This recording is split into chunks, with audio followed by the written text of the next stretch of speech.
Hello guys, देखो this is the third part बेटा, in which what you have dimension analysis में पहले बताया मैंने to derive the dimension formula, then second मैंने बताया to check the correctness, the third is to generate the formula. मतलब formula है क्या, f इक्वल्स टू m में कहीं से आया ना, अगर मैं वो चीज इंग्लिश में लिख दूं then how you will get find it out. कोई भी फार्मूला तो फार्मूले को पकड़ते कैसे, समझना कैसे, तो मेन फोकस यहां रखना है। Using the method of dimension drive an expression for centripetal force F acting on a particle of mass m moving with velocity v in a circle of radius r।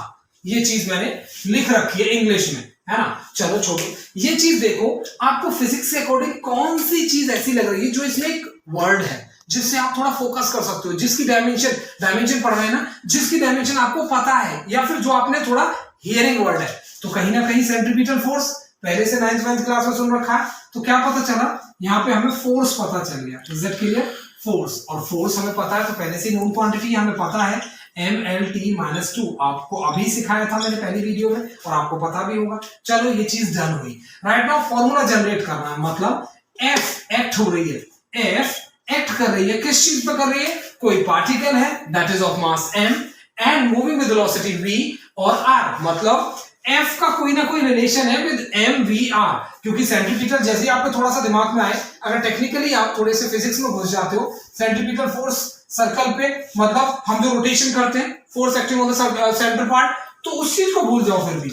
लेकिन force कहीं ना कहीं इन तीन चीजों पर डिपेंड है। अब जब डिपेंड होता है तो क्या कहते हैं, force is directly proportional to with this, तो डायरेक्टली का साइन याद रखो आप, directly proportional to m v और r, इन पे मतलब डिपेंड है फोर्स। Is that clear? अब जब ये डायमेंशन फॉर्मूला कर रहे हैं तो ये चीज थोड़े मायने नहीं रखती। F is equals to K, हम डायरेक्टली का साइन हटा देंगे एंड कांस्टेंट लगा लिए कोई भी, चलो ठीक है कांस्टेंट। लेकिन ये है क्या, ये भी तो एक तरीके की डायमेंशनल फॉर्मूले में ही आ रही है। Is that clear? तो मैंने क्या बताया था जब डायमेंशन का फॉर्मूला बताया था आपको, कि डायमेंशनल क्वांटिटी मतलब फिजिकल क्वांटिटी किसी भी फॉर्म में रिप्रेजेंट की जाती है, जैसे कि mlt वो इस फॉर्म में रिप्रेजेंट की जाती है और उनकी एक पावर होती है। तो ये चीज ऐसी रिप्रेजेंट की, तो इसकी पावर क्या मान लो, a, इसकी b, इसकी c, बोला है ना। मतलब एनी फिजिकल क्वांटिटी को mlt की फॉर्म में रिप्रेजेंट किया जाता है जहां पे उनकी पावर कुछ ना कुछ रेज्ड होती है, कुछ अपनी पावर तक वो होते हैं, पावर 3 हो 4 हो 5, हमें नहीं पता है तो हमने abc मान लिया, ठीक है।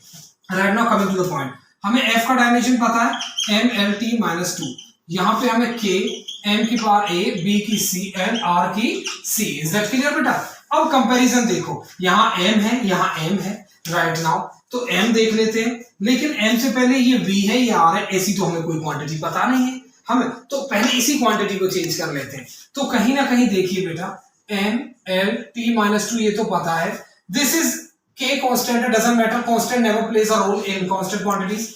मास that is m is m, that is a रख दिया इसकी पावर। v is what, v is velocity, और वेलोसिटी की डायमेंशन क्या होती है, lt-1, और इसकी पावर क्या आ जाएगी, v, and r is radius, और रेडियस क्या है, अननोन क्वांटिटी, और अननोन क्वांटिटी का क्या हो गया, l, और l की पावर c। तो हमने फॉर्मूले को कर दिया जनरेट, lt-2 k m की पावर a बेटा, एंड l की power b, and t-b and l c।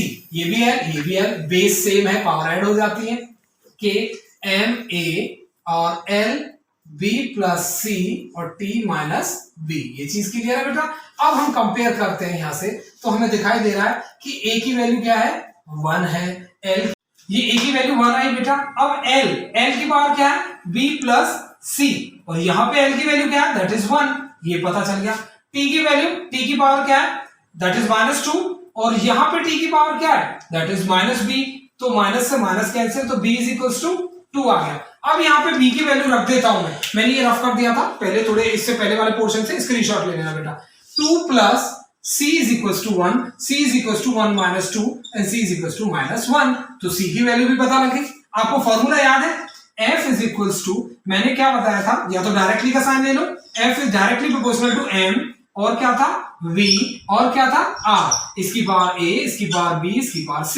Right now f directly proportional है, m की वैल्यू 1 है तो m के ऊपर 1 लिख दिया बेटा, v की पावर b है और b क्या है 2, तो हमने v स्क्वायर लिख दिया, r की पावर c है, c की वैल्यू क्या है, -1, तो -1 है, नीचे लाएंगे तो अपॉन में आ जाएगी, तो क्या फॉर्मूला बन जाएगा, that is F is directly proportional to mv square upon r। समझ में आया? और डायरेक्टली के साइन को हटा दो भले ही, तो F इज इक्वल्स टू, ये मार्कर नहीं चल रहा है sorry guys, F is equals to k mv square upon r।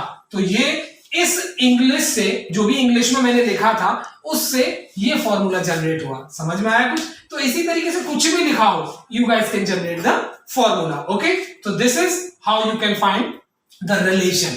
Okay, how you can find the formula, all the things. Thank you guys, this is any doubt please. Okay.